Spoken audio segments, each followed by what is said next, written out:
One of the most challenging things, that I know is balancing work and school together. And I know Mm. that because I'm really going through it right now. But today on this podcast, I have a guest who's going to be talking about his career in cybersecurity, going to school, getting over 10 certifications, and how he's completely killing it in cybersecurity. Welcome to this guest, Yaki. Happy to be here. Hello, my name is Yaki. Uh, I'm today's guest. I'm a cybersecurity engineer currently at GEICO. I'm also currently a master's student at Purdue University. I have a bachelor's in cybersecurity as well as an associate's in cybersecurity. I've worked across different industry like the finance industry to education to nonprofit. So I'm happy to be here and share my knowledge and expertise with the rest of you guys. Okay, that's dope. That's dope. You did it way better than I could. So I did want to ask you the very first question then, right? The Mhm. name Yaki, is that how did you come about that? So Yaki is actually not my real name. My actual name is Olasunkanmi, which is a Nigerian name. So in Nigeria, I had an uncle that just came up with the nickname Asuki Yaki. I don't know. I guess it was tied to some tradition or whatever. So he started calling me Asuki Yaki ever since I was a little boy. I just like the sound of Yaki more. So some people call me Suki, some people call me Yaki, some people call me Yako. People just pick whatever they like. Me personally, I like Yaki more, so that's what I go by. That's what's up. So getting into the meat of it, right? One of the things I always like to ask is Mhm. why technology? Like why did you have that interest in tech? That's actually a very good question.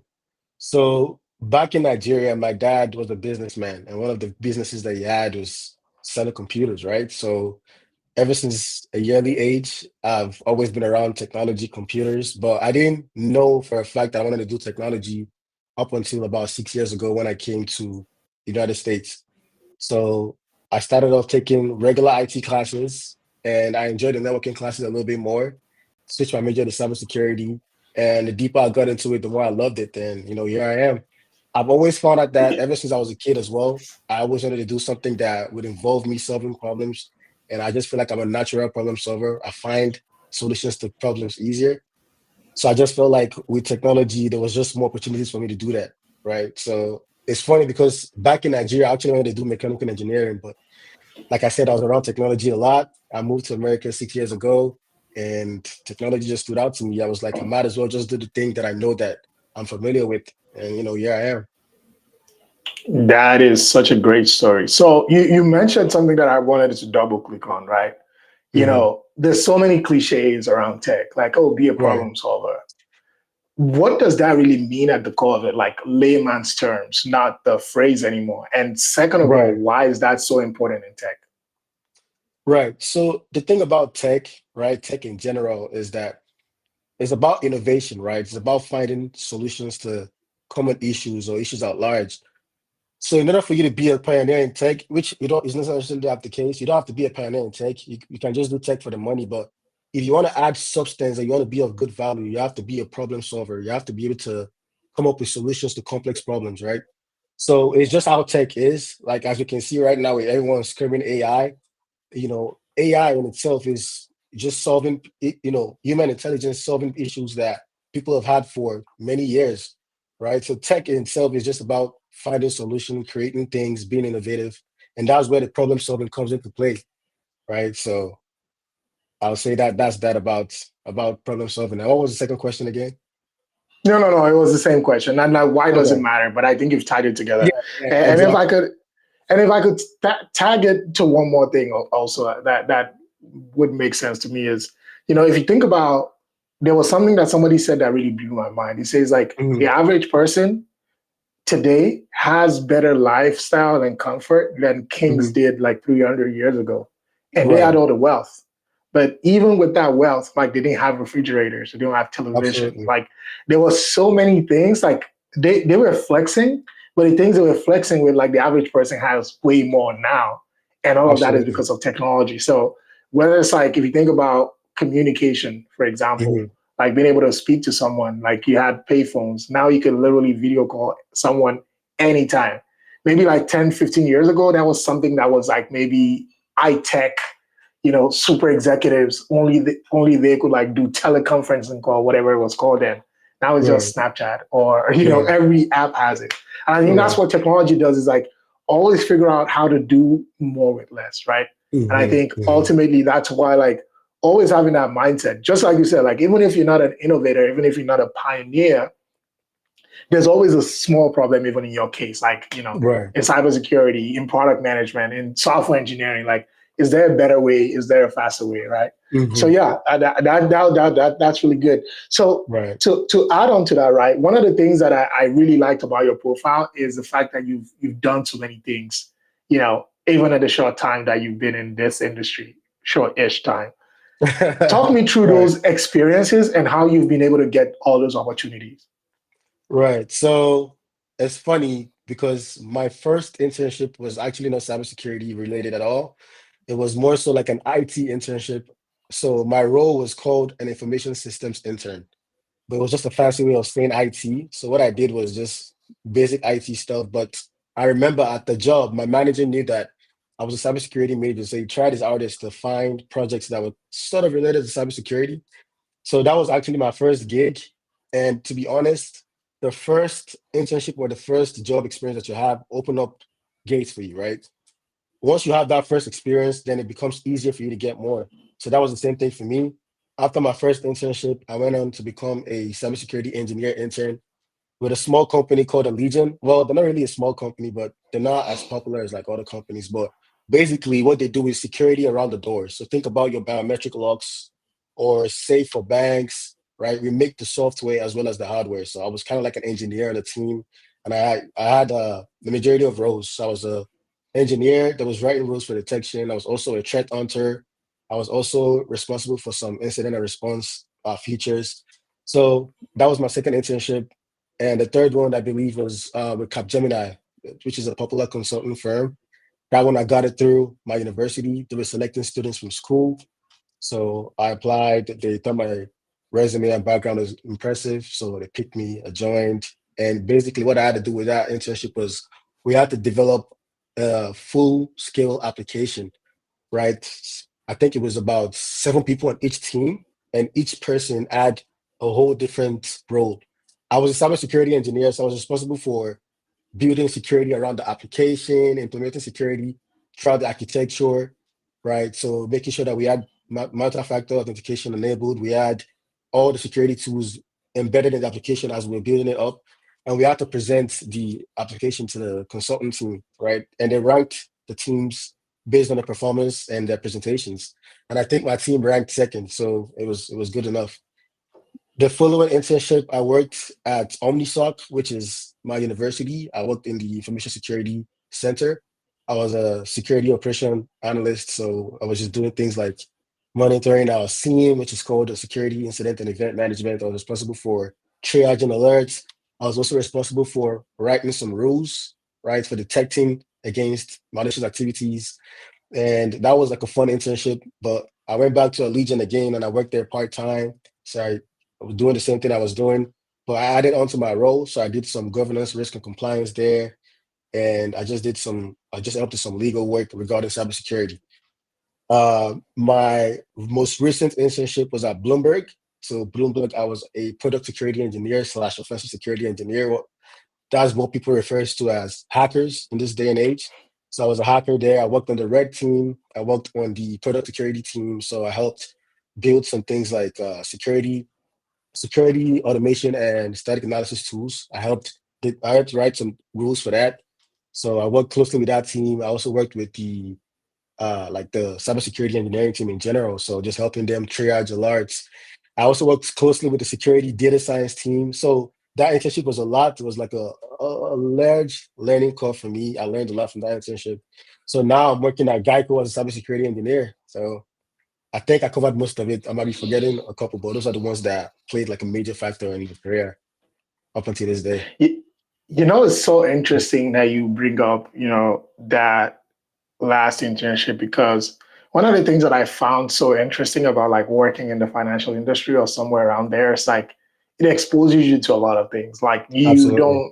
you don't really think, like, even especially something like security or risk or compliance. Like Mhm. it's way bigger. The scope is much larger, in those type Right. of organizations. Right. Um, but kind of like going to some of your initial responses that I found interesting. You said, getting the first one is super important because he opens doors. Why Right. is that the case? Because in this day and age, what really matters to employers is experience, unfortunately, right? And if you don't have that experience, nobody wants to give you the first job. Even though it's an entry level position, they still require some sort of proof that you know what you're doing. And unfortunately, the only way that the most preferred way is through experience. There are other ways you can get it, but the ways that what employers look out for is experience. So if somebody, for example, has maybe 2 certifications and no experience, and someone else has worked in a company for a year and a half and has no certification, but they've done cybersecurity, like they worked in a cybersecurity team. Unfortunately, they're gonna go with the person with the experience because it's just like a preferred way of showing that you know what you're doing, unfortunately.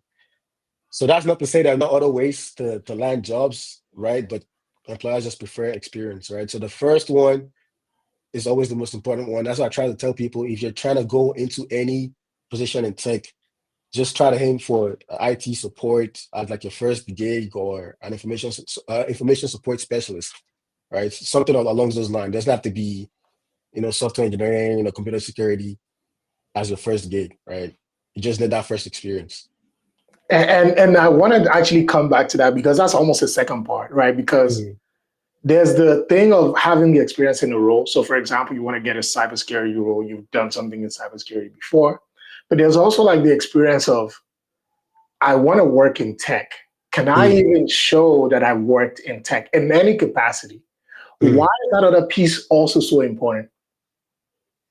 So, the thing about tech is, like I said, your experience matters.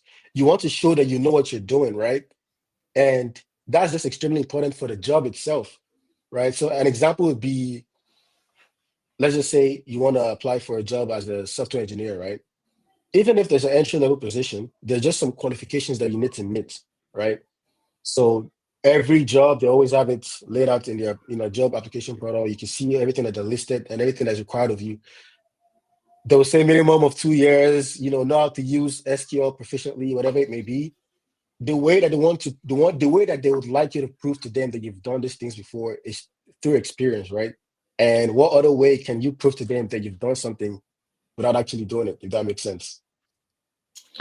And I want to add a little bit to that. That I think it's very important, right? Because it's even there's that experience of being in the room, Hmm. may not be the engineer, right? But if you sat around them, you understand what the problems they talk about. You Exactly. understand how they solve for it. There's just a way of thinking. There's a way of working Absolutely. that you learn as a part of that process. It's actually interesting because as you were saying that, that's when this example came to mind. I knew Hmm. somebody who was trying to BS their way through like a job interview as Right. Scrum Master when this was still hot. And then they Right. asked him like, so what kind of like, they were asking just behavioral questions. Like when Hmm. you say you remove impediments in the way of your team, how do you do that? And Mm. this person was saying something around, oh, you know what? There was one time like one of my engineers had issues with their laptop. Yeah. I took it back to go fix it. It's like, no, that's not your job. Like if you take away an impediment, it's not like that. You know what I mean? Right. It's Right. more like, we need to make a tactical decision. But that's the thing. It's like if you've not been there, you can only fake it. So you Ex- may know the knowledge theoretically, but you Right. never be able to demonstrate Exactly. it. And to add on to that, it's really obvious to actually spot people that lie in resumes, right? Because the thing is, when they start asking you questions, like even behavioral, it doesn't have to be technical. They could just tell that, okay, this person has no idea. Some people can lie on their resume, say I've been in IT for 7 years, but in an interview, you can easily pick that out by asking the right questions, right? You can tell if somebody's lying or not. Me personally, I feel like in an interview, it's very easy to tell if somebody's lying or not. So. Yep, yep, absolutely. So, um, in all these different roles too, right? You've had to wear multiple hats Right. and like learn different things. From building apps to you know being on the red team and things like that. what would you say like is the number one thing that's important? And I asked that question specifically because one of the hardest things, right, is getting that first job, just as we highlighted. Right. And even getting the next job is just as difficult sometimes because Absolutely. if the second job you get may not be exactly the same. So you almost go into that same role. So what is that most important skill or mindset or perception that someone must have to be able to succeed in their first role in tech, but even across multiple roles going forward? See, that's a very interesting question. And I don't think I'm just gonna give you one answer to that. I think there's multiple answers to that. I don't think it's just one thing that you need. I think it's a couple of things that you need to be extremely successful or just to carry on further in tech.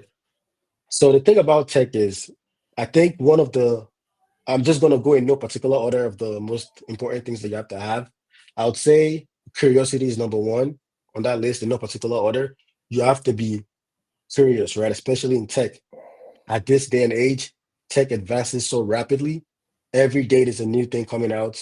If you're not curious, right, there's no way that you can stay ahead of that curve. Unfortunately, that curve is getting steeper and steeper every single day.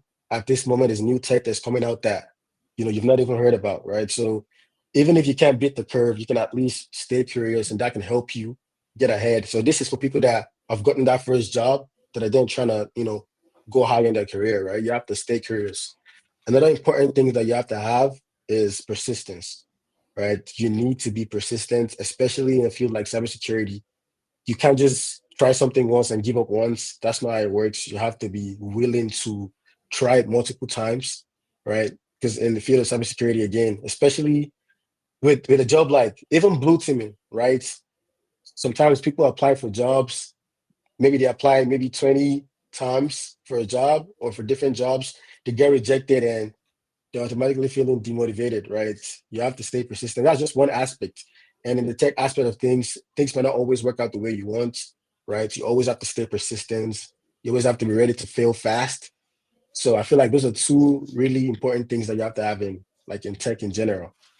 You also have to be hardworking, but I feel like persistence also like covers is like a big umbrella that covers like hardworking, just the ability to keep learning, the ability to bounce back after failures. Those are really important features that you have to have as a person coming into the tech space, and they'll help you get far. Facts, facts, facts. I definitely, that part is very real. I don't think it gets talked about enough, but the people who know. Exactly. So, um, you went to get your bachelor's, and then you're like, you know what? I'm gonna go back and and do it again and get my master's degree. Absolutely. Why is that so important? And I ask it because you also have a lot of certifications. People almost say, "Oh, don't worry about the degrees, just get the certifications." You have both. Right. What's the thinking behind that? So, it's funny because back in the day, I used to think certifications too were like all that matters, but that's not the key, unfortunately. Like I said, in this day and age, things are changing. Nowadays, with some major corporations like Google, you actually need a bachelor's degree to even be able to get a job with them, right? So you need a bachelor's degree at a minimum, right? But for me, I think the reason why I went back to my master's is because I want to be a pioneer in the craft. I extremely enjoy cybersecurity. So I'm actually doing something called the BSMS program. So it's the bachelor's, then master's, but instead of spending 2 years for your master's, it's just going to be one more year, right? So it's a 4+1 program. Gotcha. So Oh, I enjoy cybersecurity a lot. I feel like with the bachelor's, that's like a bare minimum, but the master's also helps you like in terms of like job opportunities, right? Because if you have your master's, you show that you have gone one level above just the bare minimum. So that's extremely important. Now, for certifications in cybersecurity, I feel like are extremely important as well. Just like we're talking about, you have to be able to prove that you know some of the things that you're doing. And because cybersecurity is a very broad field, one thing that can help you get ahead or just show that you know what you're talking about is by getting certifications. I believe that with certifications, you can answer some of the technical interview questions that employers might have for you, right? So if they have, for example, how does a VPN work, things like that. Even though you've not worked with those solutions, you can give answers to those questions because you've taken those certifications. So I think if you have a combination of those two, then you're well on your way to achieving great things. So in almost like same vein, right? Let's say someone doesn't have a certification. No, someone has a certification, but they don't have a degree. Mhm. But they're trying to get their first job, but it's not quite happening. Are Mhm. there other ways to build that experience in a way that you can still speak to something? It might not be a job, but you can show some experience. Right. That's a good question. So if you have certifications, you don't have a bachelor's degree, there's a couple of things that you can actually do to show that you know what you're doing. So depending on, like I said, cybersecurity is a very broad field. I feel like the first thing you have to do first is understand and pick out which of the field you're gonna narrow yourself down to. There's blue teaming, there's red teaming, there's product security, there is governance, risk and compliance, and there's cybersecurity legal. So there's risk and compliance as well. So it's a very broad field. You have to first understand which one you like, and depending on the niche that you like, there are certain things you can do. For example, for blue or red teams, you could do things like uh, programs like I don't know if you guys have heard about Try Hack Me. That's a very popular platform that you could go and try out hands-on cybersecurity experiences. You can gain some expertise there that you can speak to. Another thing you could do is you could build your portfolio. You could do that by writing blogs about different things in tech that you've learned, or you could write about your certification that you've taken, right? And you can post this on your LinkedIn or anything that's like public facing so people can know what you're doing. I believe that in this day and age, personal branding is extremely important. And one way for you to achieve that is by just documenting everything that you're doing. So if you're trying to gain experience in tech, platforms like Try Hack Me or platforms like or communities even, right? There's a lot of communities like on LinkedIn. You could join communities. You could go for networking events and meet people as long as you can speak to the experience, speak to the positions that you want. If you can speak technically about them, you should be in a really good spot and also build yourself personally, right? You have to have certain skills like confidence, your ability to trust yourself, right? So all those things will help you land a job if you have certifications with no degree, right? So projects, building a portfolio, constantly documenting your progress along the way, going for networking and networking events and conferences. All those things are extremely beneficial and they will definitely help you because these days, even with the degrees and with the certifications, so people are still finding it hard to get a job. So network, I want to emphasize on that part is extremely important to grow your network. And you can do that by going to conferences and networking events that's even local to you or online. So That was actually a good, nice segue into my next question. Has networking helped you in your career, and what can somebody do to start to build that network? absolutely. Networking has been an extremely crucial part of my career, right? The last job that I got, I think I got it from a conference, and the previous one, the internship, I got it from a conference, right?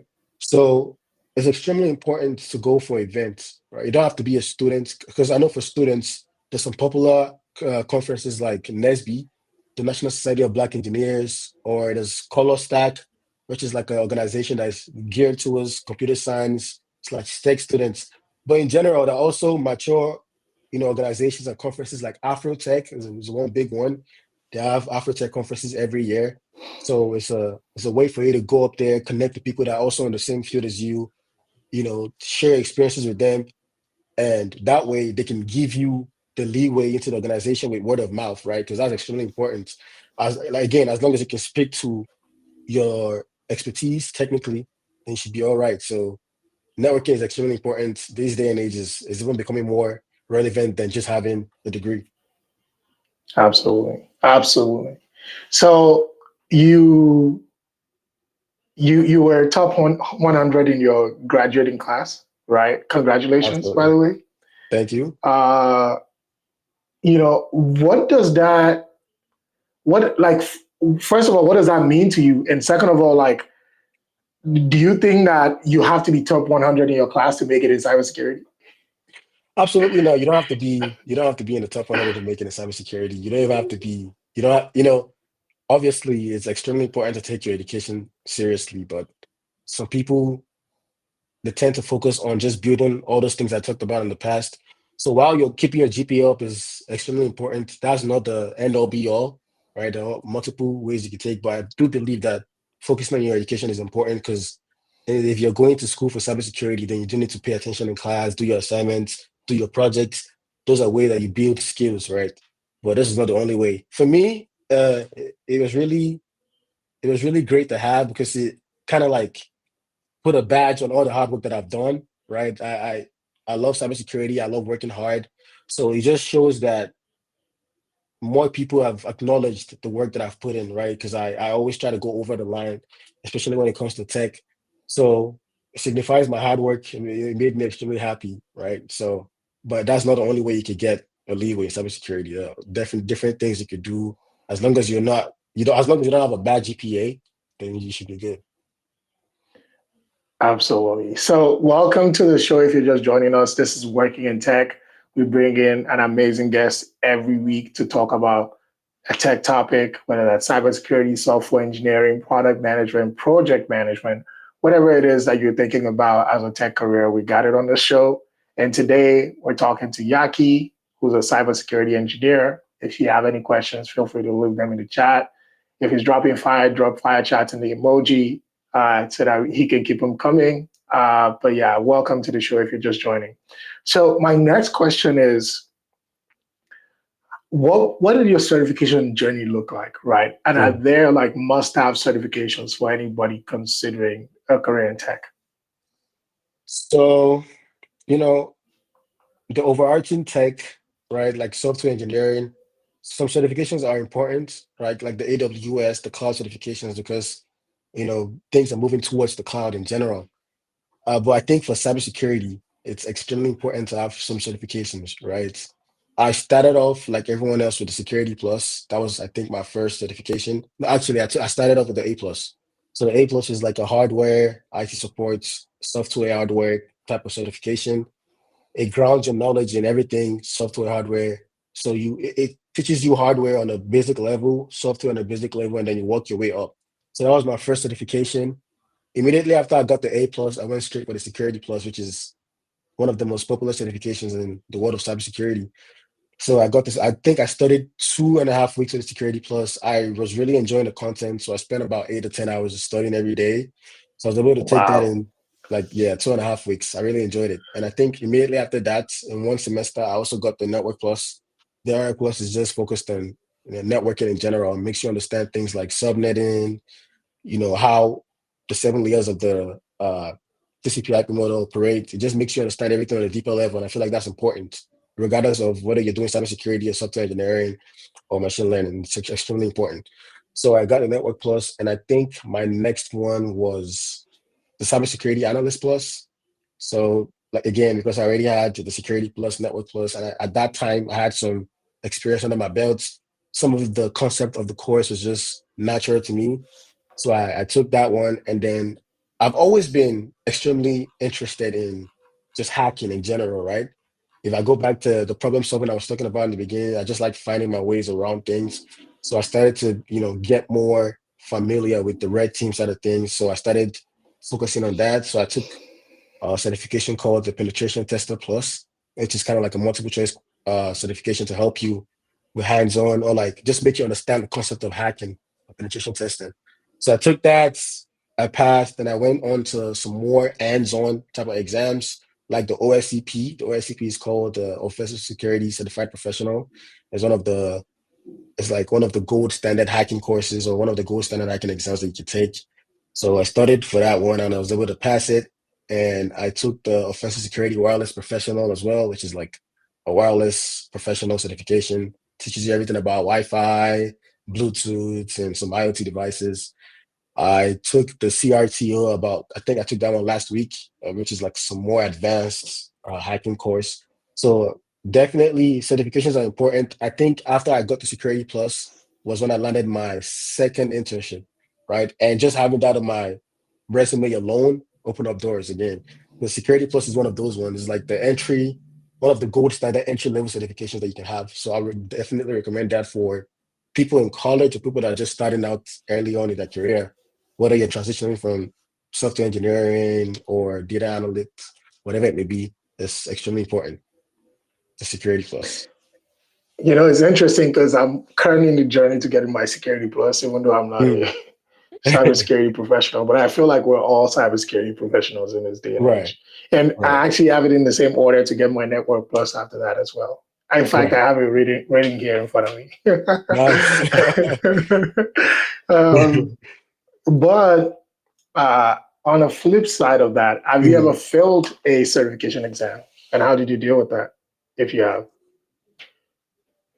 To be honest, I have never failed a certification exam. And, I feel like one of the reasons for that is because I always make sure that I'm completely ready before these exams, right? So I always go over practice questions multiple times. If there's a certain concept that I do not fully understand, then I'm going back to learn it before I move on.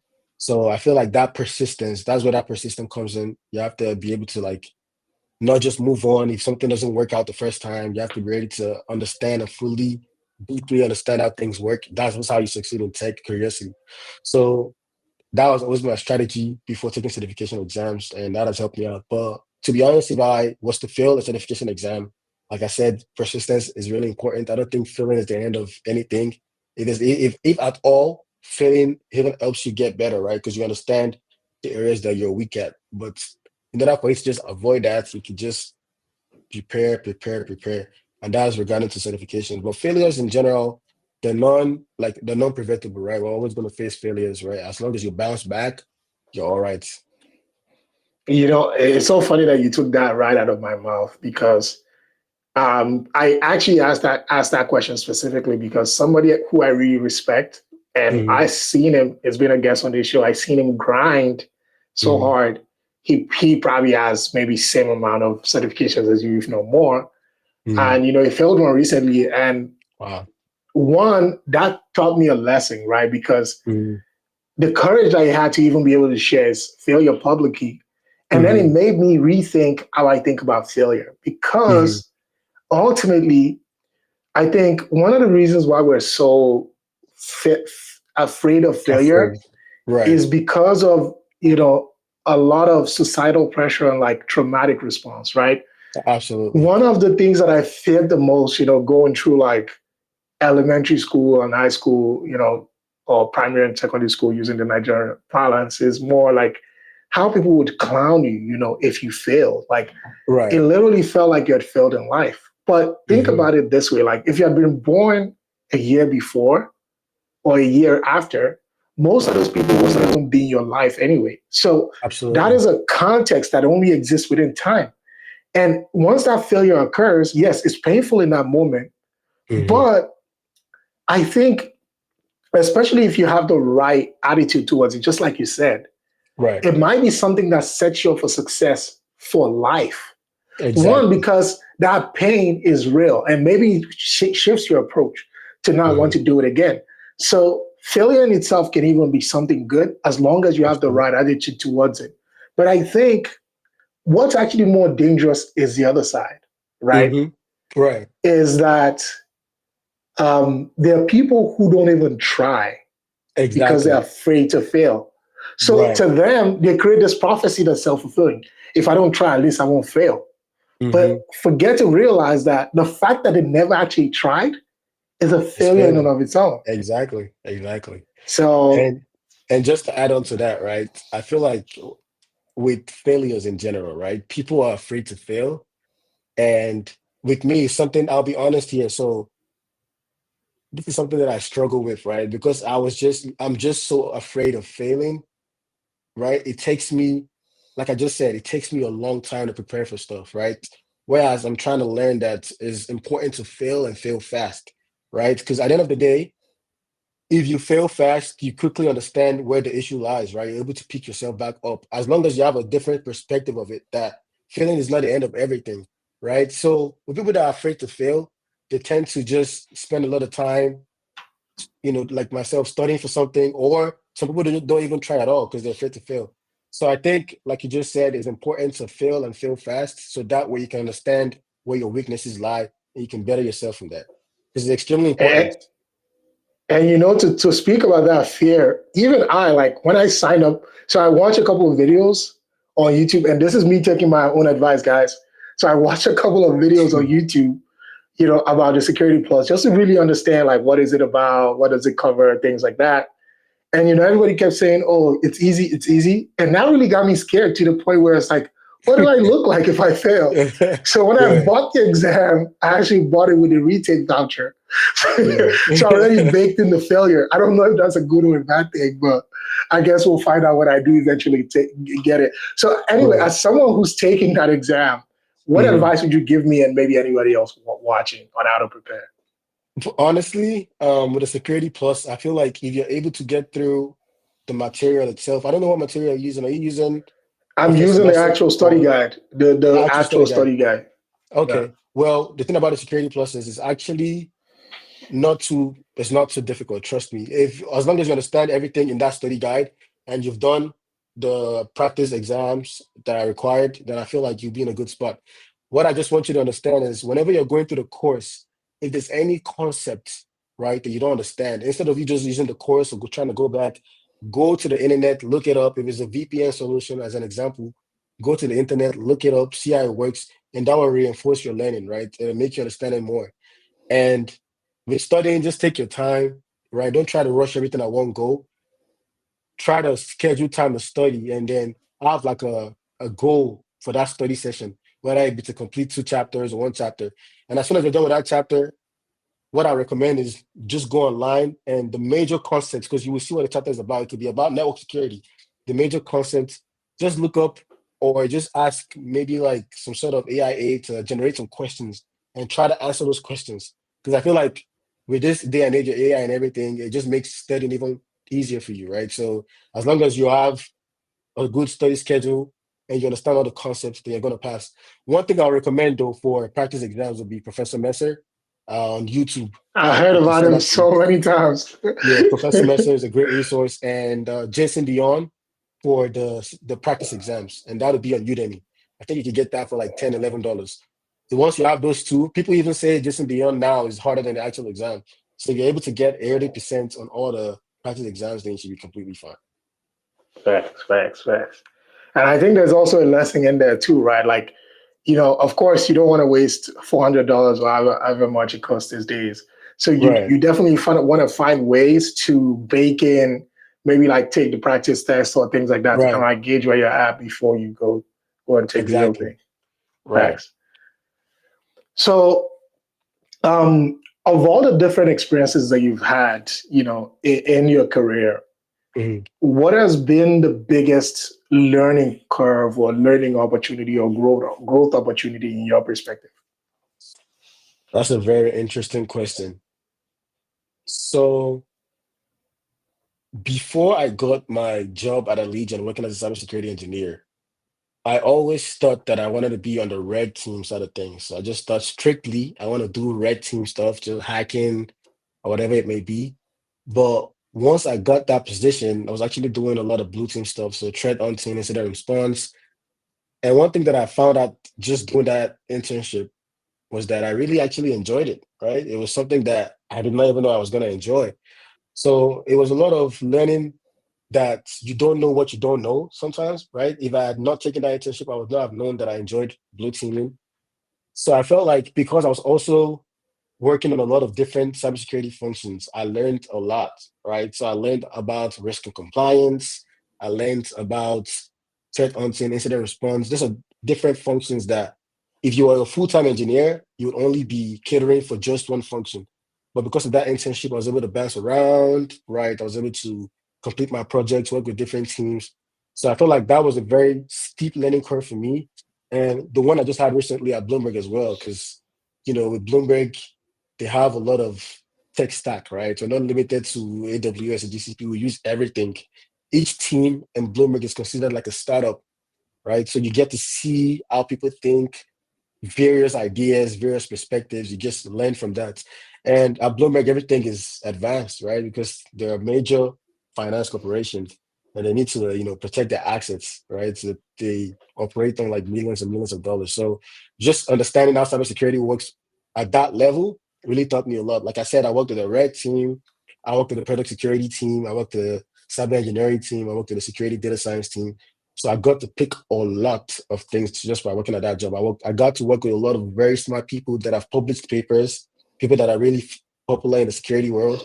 So that was also a very steep learning curve for me. So those two experiences, definitely, I would say that was my biggest, learning curve in general. I think you've given like some responses to this already, but I want to tackle this specifically Mhm. because again, my passion is for a lot of people who are from the outside of tech looking in, right? Right.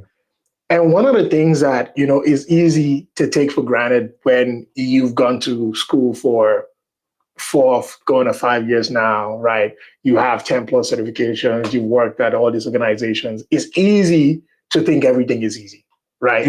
So Mhm. for someone who thinks about things in a very daunting way or is dealing with like what seems like a big challenge or might actually be a big challenge, is there a model to think about problems in that way to make it easier? So when you say models, Or like, even like just a way of thinking, right? Like, is there a way to maybe simplify even a cybersecurity problem or a cybersecurity concept or something of that nature? you see, that's a very good question. Just to take it back, like you said, if I wasn't familiar with security, I'll probably be thinking the same way, right? I think once you've been in the field for so long, in tech in general, right, you kind of like underestimate how hard it is, right? So if I was brand new looking in, the first thing I'll try to do, right, is try to understand the various aspects of cybersecurity in general, right? And you can do that by just following people on LinkedIn.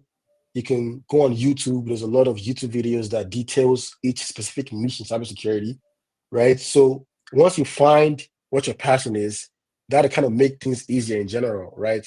Because to be honest, if you're looking at something for the money alone, right, and you don't like it per se, then it might be hard, right? You might think it's hard. So there's nothing wrong with coming into tech for the money. Is a lot of good money in tech, but I would say at least try to find the aspect that you enjoy the most, right?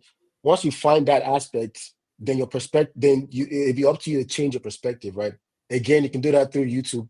Technology is really not hard once you understand the foundational concepts, right? It's really not hard.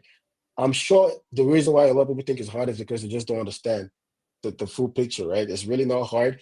If there's anything that you don't understand, even after doing some research, you could just look it up with Google, right? Just a Google search or try to watch a YouTube video about it. But generally, you just want to look at technology as once you've picked the one that you're most interested in, you want to look at it as from the perspective of, how do I solve this problem my own self? Right? How would I go about solving those problems? And then once you've tried it and you still don't get the answer, once you look it up and you get familiar with that process of okay, looking up answers, seeing how this works, looking up answers, things just naturally become easier and easier. And that's just how technology works. It's just understanding conceptual level of things.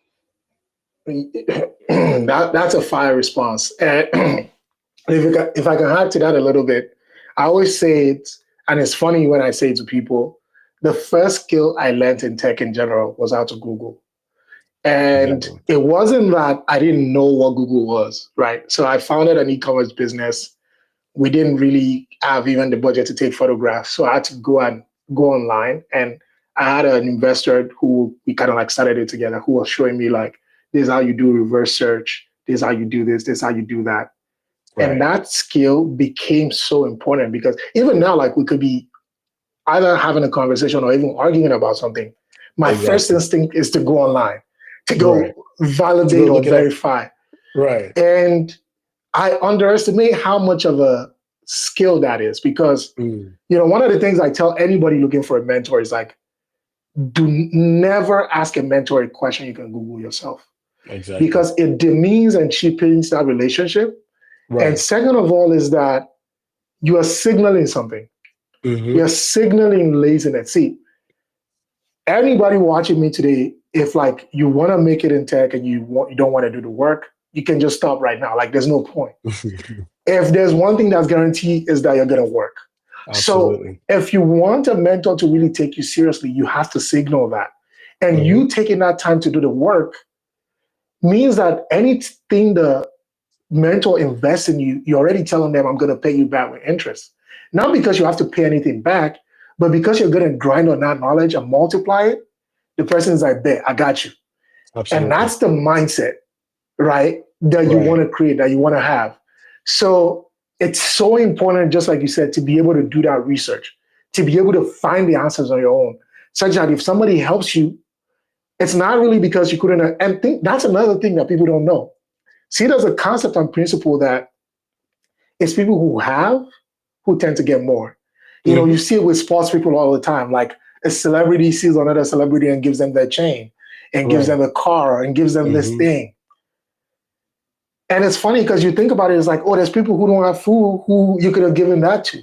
But the world doesn't work that way, right? Is that value oftentimes always attracts value, right? When a company hires you and they're paying you 180K, they're not giving you that money because they don't know what to do with that money. They're giving you that money because you deserve it. So when you build up value yourself, you tend to always get value back. It's just the way it works. So anyway, I went on a little bit of a tangent there. No, that's actually good advice, because that's something people need to understand. If you don't know how to do research, you know, like you said, is exactly, you have to first build that skill. Or else, if you can't do that, then unfortunately, this won't be the right field for you. Because everything starts with just research, right? If you don't understand something, you have to effectively know how to look it up, look how things work. You have to be ready to put in the work. Even though you have mentors, if you're not signaling that you are capable of doing things to a degree yourself, then it's kind of showing them that you're not ready to pick up the work, you're lazy, you know, and you don't want to come off or come across as lazy as being lazy. So I agree 100%. Yep. Facts. So you talked about money a couple of times, so you can't blame me for bringing it up.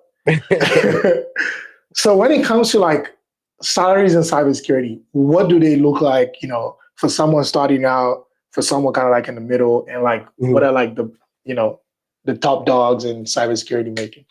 Right. So depending on the organization, first off, and your experience, I would say these days, right, entry level, you can make anything from like 90,000 to 140 entry level, depending on the organization you work for. So for example, Google, right, they could give you anything up to like 140. They could even go higher than that. It could go to 160, 180, right? But I think it caps there for entry level. Again, on the organization, if you are a medium-sized engineer, so if you have like 3 to 7 years, you can make anything from like 150 to 220, 240, 230, depending on your niche as well as organization. So people like offensive security engineers, right? They'll make anything within that range I just told you, with 3 to 7 years of experience. Consultants also make generally within that range, depending on the organization. If you work for a major corporation like Microsoft, you know, Google, Bloomberg, they pay that amount. Now, senior engineers, for the top dogs, I would say it could go anything from like maybe 270 to 520, you know, and that's like for the top dogs, the real top dogs, right? And that's companies like Netflix, companies like Google. But if it's like a medium-sized company that they're not too well known, they can make upwards from like 200 to 300K. Managers also within that range, depending on the organization, it could go up into like 600K. So it just depends on the organization, right? It varies a lot. If you're starting off as a new grad engineer that just came out of college, you can make $120,000. That's possible, right? But again, depending on the organization. You're working for a company like Bloomberg, you can make up until like 180 coming out as a new grad. But you're working for a company like, what company can I use? Maybe like Ford, you can make like 110, 120, 130 new grad, right? So early careers is it's just a lot of money in tech, right? You can't go wrong. The money is definitely there.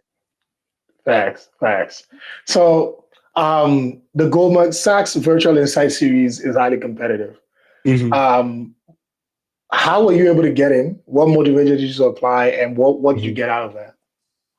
So Goldman Sachs, I actually didn't work as a cybersecurity engineer. I was just involved in a program for, you know, students that are doing extremely well in school. For Goldman Sachs, I know a lot of people that work there, so I have connections there. They let me know when the program was released. I applied, and just by leveraging my connections, I was able to get into that. But if I didn't have that, it's just by knowing how to apply. A lot of people, they apply for jobs and they just stop there. And this day and age, that's definitely not enough. You have to go one step above and do things like reach out to the recruiters on LinkedIn, or you can look up, it's very easy. You can go on LinkedIn, you can search the company that you just applied to, you can go to the people's page, you can find HR, or you can find people that work in the organization or the team that you're interested in, reach out to them, and just let them know, hey, what can I do to stand out? Or send them your resume, and if they're willing to help, they'll help.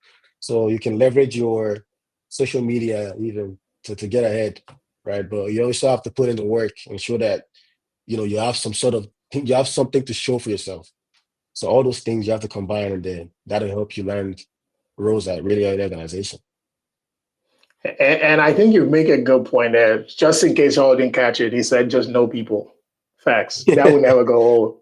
Right. But on a more serious note, I think it works. Now, with the proliferation of AI and AI tools, you talk to a recruiter for any average role now, they're seeing 2,000 applications. It's wild out there. So Right. any advantage you can give yourself to get ahead of the pack is super important.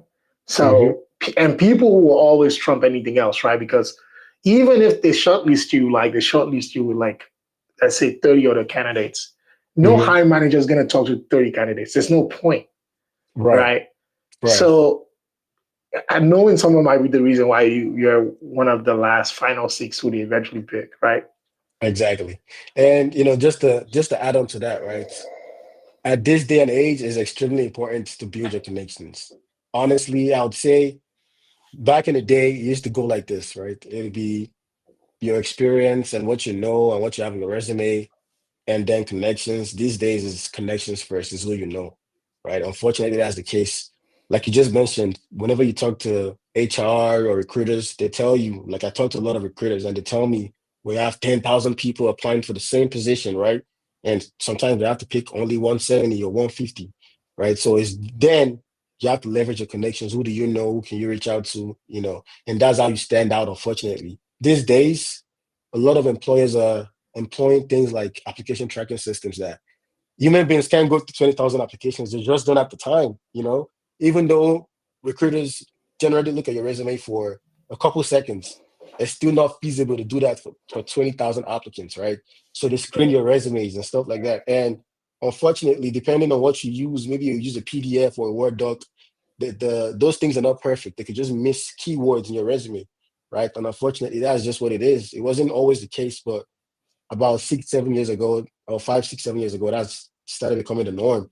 So if that's not good enough to help you, you can't just rely on your resume. You have to leverage your connections, talk to somebody in the company, talk to a friend, let them know you have the qualifications. Obviously, you still have to meet the qualifications, right? But if you know for a certain you meet those qualifications, then that's where leveraging those connections comes in. So it's important that you go for things like conferences, and this is how you build. I'm telling you how you build your network. Conferences, events, organizations, clubs, societies. It could be local to you on LinkedIn. It could be anywhere, right? Just as long as you are connecting with people that are in the same field as you, you're definitely going to get ahead, right? So you can find organizations on LinkedIn. You can find Discord groups that are related to software engineering, cybersecurity, data analyst work, machine learning engineering, artificial intelligence. You can find all those organizations and start building your network that way. So definitely important.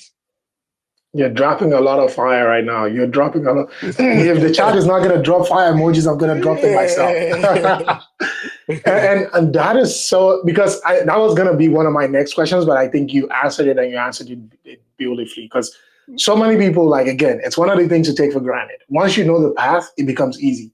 But imagine, right, I work at Burger King today. I'm tired of that job. I'm looking for a path into tech. The question is, if I don't work in tech, none of my family members work in tech. What do you mean go and make connections? But I like how you break it down, right? There's many layers to it. You can literally join online communities today and be connected to professionals right now. Absolutely. If you have a bit more flexibility, you can go to meetups in your community, in your hometown. Right. If you even have a bit more resource to spend, go to big conferences like NESB, Afrotech, and all those people. And all those places, you can meet a lot of people. And you don't even need a lot of money, right? Many of these conferences are always looking for volunteers who are going to work like at stages, ticketing, and all this type of stuff. That's a way for you to actually be interacting with the people in the industry right there in the moment, right? So there's multiple layers, but we live in the age and time where you have no excuse to not be connected, right? Mm-hmm. And I think ultimately it's like always find ways to bring value, right? Because again, just like I said again, it's so funny how this works. I read this in a book somewhere, and it's like we all have a psychological tendency to want to be around givers. It even has nothing to do with what we can get, right? But if you have two friends, let's say you always go out to dinner, and you have a friend who doesn't like to tip, and you have a friend who tips over the top, you will find yourself naturally gravitate towards the friend if every other thing was equal. It's just psychologically, we're wired. And the person said it's like, it's a societal thing, right? One of the rules of how we're able to exist together as human beings, build friendships, build communities is around that same concept, right? It's how the workplaces function the right way. Like, imagine like you work in a space where, let's say there were not enough seats and you offered your seats to your colleague and they took it every time, but they would never offer yours to them. You would never offer it anymore. So it's like, these are the little rules that we set mentally to help ourselves. And even though it works in like human psychology, it works in the real world too. Like, don't be the person who says, oh, review my resume. Oh, send me this job. Oh, do this. Like, can you add value? Can you like their post? Can you say great job? Can you say this thing that you said that really resonated? Or, because think about it this way, Yaki. Imagine you wrote a book, right? And someone came to you and said, oh my God, in chapter 5, especially this page where you said XYZ, that really resonated, but I didn't fully get the end. Can you explain it to me? And after that whole conversation, the person says, oh, I really got a lot of value from this. Do you have like 30 minutes or an hour to have a chat? You're most likely going to say yes. Why? Yes, because before they even came to you, they already invested time in you. Right. Absolutely. So they give value before they even ask for anything back. And that's the thing. It's like, if you have a value mindset, you will always have a way to, or maybe what people call abundance mindset. You will always find a way to even give before you even have to ask anything back. Right. Definitely. And that's a game on top of game. Exactly. Absolutely. And one more thing I'd like to add to that is, if let's say you're brand new, you just want to transition into tech from a different career path, one thing you need to understand is people are open towards newcomers, right? The people they tend to be more caring. They want to show you out. They want to show you the way, right? So as long as you are making that effort to find people that can help, whether it be communities or mentor, somebody you're following on LinkedIn, they will be open to receiving you and open to giving you ideas and open to showing you the career path, the right steps to take, as long as you just show that effort. And exactly what Joan said here is just making sure that you're also providing value to some degree, right? Whether it be liking their posts, just showing engagement, that shows that, okay, that you're also invested in them, right? So it's not just like a one-way relationship, because nobody likes that, right? So Absolutely. So we do have a question from Jason. Says, what are some good projects to put in your portfolio as a cybersecurity engineer to prove your experience to employers? That's a very good question. So, because I'm extremely technical, right, I would say it depends on your niche. So, for example, if I was a red team cybersecurity engineer or an offensive security engineer, I would say building things like security tools that can help you break into, computers, or whether it be web related or internal network related or network penetration related. Just making sure that you can build some sort of tool that shows that you're extremely familiar with that tech stack. So if it's blue teaming, I would say also building tools that can help you with things like detection of, like, maybe on a simpler level, it could be detection of like spam emails, right? Or it could build things that could detect major incidents, right? It could like make you understand how different executables work on different computers. So you want to build large scale projects. Unfortunately, the case now is that you have to be able to build things like this to wow your employers. Back in the day, it was as simple as just going online and just finding the most popular cybersecurity projects. But now you actually have to build something, right? So, and building things like what I just talked about would be a good way of showing that you're actually familiar with those concepts. Now, another thing I'd like to recommend is, artificial intelligence is becoming more popular. So if you can build something or show that you understand on a granular level how certain things work in machine learning security, artificial learning security, that helps. So things like the popular LLM attacks, right? It could be model inversion, membership inference attacks.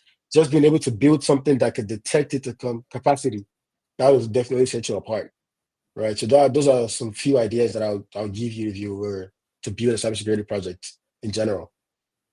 Mm-hmm. That is very key. So you've worked across, multiple teams. You have to collaborate. What are some of the things that help you do that effectively? So I think what is extremely important in general is just having communication skills, right? Because in the world of technology, whether it be cyber or software engineering, you have to be able to effectively communicate, right? So you have to have the skill set to be able to break down technical terms to people that are not familiar with it.